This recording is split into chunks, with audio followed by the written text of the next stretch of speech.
আম্মু, এই শাড়িটা তো খুব সুন্দর বড় আম্মু। নরিন আফরোজ, তোর পছন্দ হয়েছে? ঠিক আছে, তাহলে তুই নিয়ে যা, আর তোকে শাড়িটা খুব সুন্দর করে পরিয়ে দে। সামিয়া বেগম অবাক হয়ে তাকালেন নরিন আফরোজের দিকে, কারণ গতকালকেই কথা হচ্ছিল শাড়িটা নরিন আফরোজ তার ছেলের বউ অর্থাৎ সাদাফের বউয়ের জন্য রেখেছে। তাহলে নূরকে পরিয়ে দিতে চাইলো কেন? তার মানে কি নরিন আফরোজ মনে মনে নূরকে পছন্দ করে? যদি এমন হয়, তাহলে সামিয়া বেগমের থেকে খুশি যার কেউ হবে না। উনি এটাই চেয়েছিলেন, সবাই খুশি খুশি নূরকে যদি সাদাফের বউ হিসেবে মেনে নেয়, তাহলে উনি অনেক খুশি হবে। নূর সারাক্ষণ ওনার চোখের সামনে থাকবে। নূরের শ্বশুরবাড়ি বাবার বাড়ি একটাই হবে। কেউ ওকে কিছু বলতে পারবে না, কোনো ভুল ত্রুটি হলে কিছু খারাপ বলতে পারবে না। এর চেয়ে আর বেশি ভালো কি হতে পারে? নূরকে শাশুড়ি হয়ে নয়, মা হয়ে সবকিছু বুঝিয়ে দিবে, এইরকম একটা পরিবার ফেলে ওনার তো আর কোনো টেনশনই থাকবে না। আর সাদাফের মতো একটা জামাই পাওয়া যে ভাগ্যের ব্যাপার। সাদাফকে ওনার খুবই পছন্দ। যেমন দেখতে শুনতে ভালো, সেরকম আচার ব্যবহার ব্যক্তিত্ব সব দিক থেকে সাদাফ যেন 100-তে 100। নূর খুশি খুশি নরিন আফরোজের কাছে শাড়ি পরতে লাগলো। শাড়ি পরানো শেষ হলে নরিন আফরোজ নূরকে ছোট্ট একটি ঘোমটা দিয়ে আয়নার সামনে নিয়ে দাঁড় করালো। দাঁড় করিয়ে সামিয়া বেগমের দিকে তাকিয়ে বললেন, দেখ সামিহা, পুরো একটা পরী বউয়ের মতো লাগছে। সামিয়া বেগমের মেয়ের, তাই ওনার চোখে ভালো লাগবেই। কিন্তু নরিন আফরোজ যে এই শাড়িটা পরিয়ে নূরকে পরী বউ বলছে, সামিয়া বেগম মনে হয় বুঝতে পারলেন উনি সাদাফের জন্যই বলছে। খুশি খুশি এসে সামিয়া বেগম নরিন আফরোজের কাছে বললেন, ভাবি, এই শাড়িটা তুমি নূরকে দিলে? নরিন আফরোজ সামিয়া বেগমের প্রশ্ন বুঝতে পেরেছে। নূর যেন কিছু বুঝতে না পারে, তাই উত্তর দিল, হ্যাঁ দিলাম। তোর কোনো সমস্যা আছে? আপত্তি আছে যদি আমি নূরকে শাড়িটা দিই? সামিয়া বেগম সাথে সাথে খুশি হয়ে জড়িয়ে ধরলেন নরিন আফরোজকে। তারপর বললেন, আমি রাজি, আমার কোনো আপত্তি নেই। আপনার মেয়েকে আপনি শাড়ি দিয়েছেন, আমার কোনো আপত্তি নেই ভাবি। তুই ঠিকই বুঝতে দুইজনে ঠিকই বুঝতে পারলেন ওদের মধ্যে আসলে কিসের আদান প্রদান হলো বা কি কথা হলো। নূর বোকার মতো মা ও বড় আম্মুর কথা শুনতে লাগলো। একটা শাড়ি নিয়ে দুজনের কথোপকথন ও কিছুই বুঝতে পারছে না। শুধু আয়নায় নিজেকে দেখতে লাগলো। এভাবে ওইভাবে ঘুমটা দিয়ে আসলে নূরকে ছোট্ট একটা বউয়ের মতো লাগছে। আচ্ছা, সাদাব ভাই যখন দেখতে পারবে নূরকে এই শাড়িটা পরায়, সাদাব ভাইয়ের কি রিয়াকশন কেমন হবে? ওর খুব আনন্দ হচ্ছে, আজকে সাদাফের সামনে এই শাড়িটা পরেই যাবে। সাদাফের আজ ফিরতে রাত হয়ে গেছে, রাত বাজে 10টা। সবার অলরেডি ডিনার শেষ, প্রত্যেকে যার যার রুমে চলে গেছে।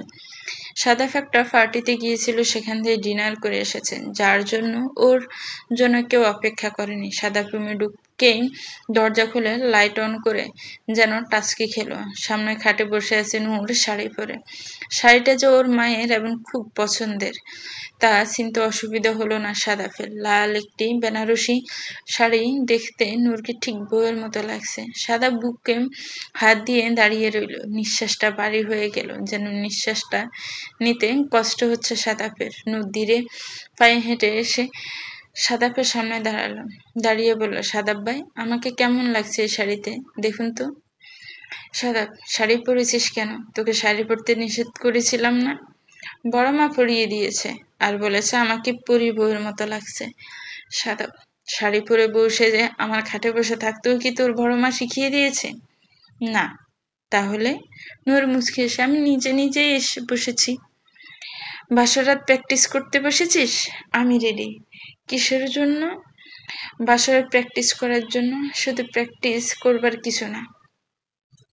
নূর আমতা আমতা করে বলল, কি বাজে কথা বলছেন? সাদাব বলল, ও মা, শাড়ি পরে বিছানায় বউ সেজে বসে আছিস, আর আমি জামাই হতে চাইলে এ দোষ?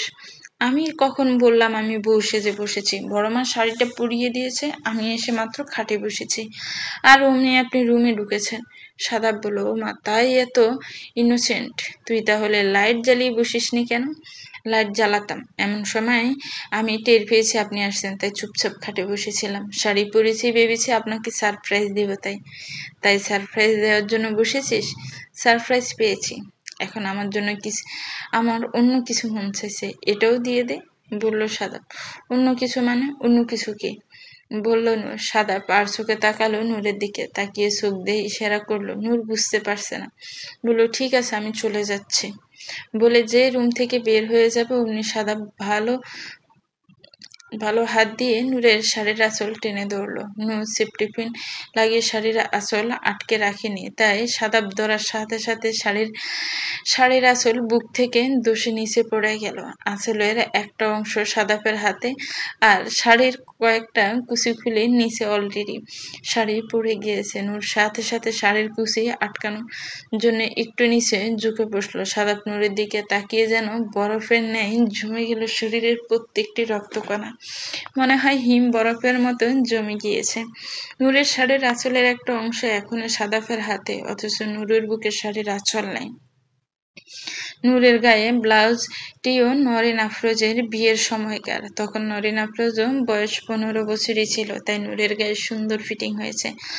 নূরের স্পষ্ট বক্ষ বাজ দেখে সাদাব শুকনো ডুব গেলছে। নূর এখনো কিশোরী একটা মেয়ে, যুবতী হয়ে ওঠেনি, অথচ শরীরের অবয়ব দেখে এখনই যেন সাদাব নিজেকে নিয়ন্ত্রণ করে রাখতে পারছে না। এক দৃষ্টিতে তাকিয়েছে নূরের দিকে, কিন্তু নূর এতটাই বেসামাল, নূর জানেও না কিভাবে নিজেকে সামলাতে হবে। বোকা নূর শাড়ির কুচি সামলাতে ব্যস্ত, অথচ যেটা সামলানো প্রয়োজন ছিল সেটা যে সাদাপের হাতে। নূরের যেন সেই খেয়ালই নেই। নূর শাড়ি কোনো মতে গুছিয়ে উঠে দাঁড়ালো। দাঁড়িয়ে সাদাপের দিকে তাকিয়ে নূর বুঝতে পারলো নূরের বুকে কোনো শাড়ির আঁচল নেই। নূর যেন বোকা হয়ে গেল, অমনি কতক্ষণ তাকিয়ে থাকলো, তারপর নিজের বোকামি বুঝতে পেরেই সাথে সাথে উল্টো দিকে ঘুরে গেল।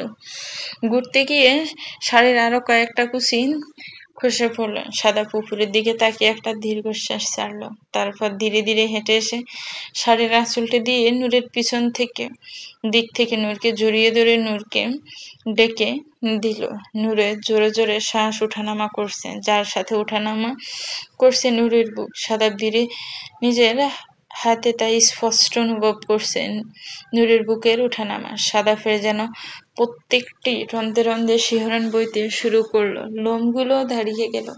সাদাফের উষ্ণ নিঃশ্বাস আছড়ে পড়ছে নূরের কাঁধে। নূরের দেহ মন যেন শিহরিত হতে লাগলো সাদাফের প্রতিটি স্পর্শে। সাদাফের হাতের উষ্ণ স্পর্শে নূর যেন মোমের মতো গলে যাচ্ছে। সাদাফের স্পর্শে যেন এখন নূরের কাছে আগুনের মতো মনে হচ্ছে।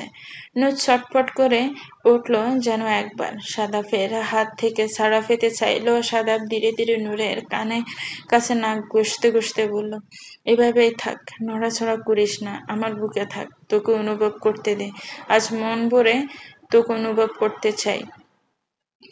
রাত বাজে 11টা, এখনো রুমে কেউ ঘুমায়নি। হুমায়ুন রহমান বিছানায় এদিক ওদিক করছিলেন। নরিন আফরোজ বিছানায় বসে বললেন, আপনাকে যে কয়েকদিন আগে একটা কথা বললাম, কি চিন্তা ভাবনা করে দেখেছেন? হুমায়ুন রহমান বলল, কোন ব্যাপারে? নরিন আফরোজ বিরক্তি ভরা চোখে বললেন, হ্যাকামি করবেন না, আপনি ভালো করে জানেন কোন ব্যাপারে কথা বলছি আমি। হুমায়ুন রহমান একটু নড়েচড়ে উঠলেন, তারপরে বিছানায় উঠে বসলেন। গম্ভীর চিন্তামগ্ন অবস্থায় বললেন, আচ্ছা, সাদাব নূরকে কেন চড় মেরেছে তুমি বলতে পারবে?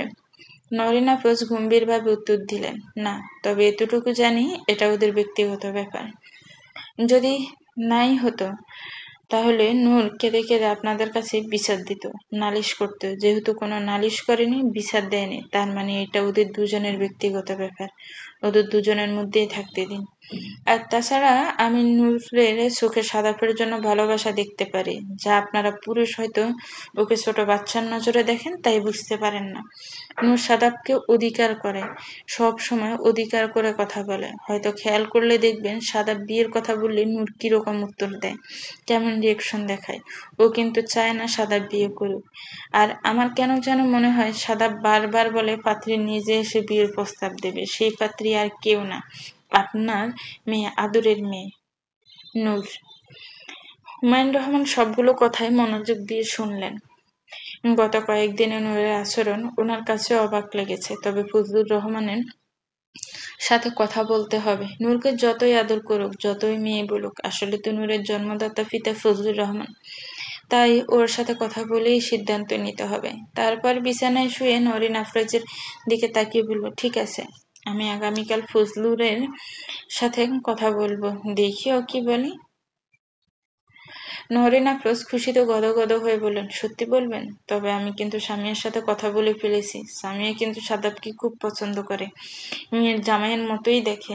হুমায়ুন রহমান অবাক হয়ে তাকালেন স্ত্রীর দিকে, তারপর বললেন, তোমরা মহিলা মানুষ পারোও বটে, যা আমরা চিন্তা ভাবনাও করতে পারছি না তা নিয়ে তোমরা কথা বলে ফেলেছো অলরেডি। ঘুমাও এখন, কাল কথা বলবো ফজলুরের সাথে। বলে ঘুমিয়ে পড়ল হুমায়ুন রহমান, সাথে সাথে বিছানায় শুয়ে পড়ল নহরিন আফরোজ। এদিকে সামিহা বেগম অনেকক্ষণ ধরে উসখুস করছে বিছানায় কিছু একটা বলার জন্য। ফজলুর রহমান বুঝতে পারলেন। কিছুক্ষণ পর বিরক্ত হয়ে বললেন, কি বলবে? বলে ফেলো না, এমন উসখুস করছো কেন? সামিয়া বেগম স্বামীর দিকে তাকিয়ে বললেন, বলছিলাম যে সাদাবকে আপনার কেমন লাগে? ভাতিজা হিসেবে ভালোই লাগে, সেটা আমি জানি। আর আপনি এও জানেন সাদাবকে আমার খুব পছন্দ নূরের জন্য। কিন্তু আপনার কেমন লাগে? আপনার কথা তো কোনোদিনও শুনলাম না। ফজলুর রহমান চিন্তায় পড়ে গেলেন। সাদাব সব দিক থেকেই ভালো, কিন্তু গতকালকের ঘটনা উনি বলতে পারছেন না কেন নূরকে ওইরকম মেরেছিল সাদাব।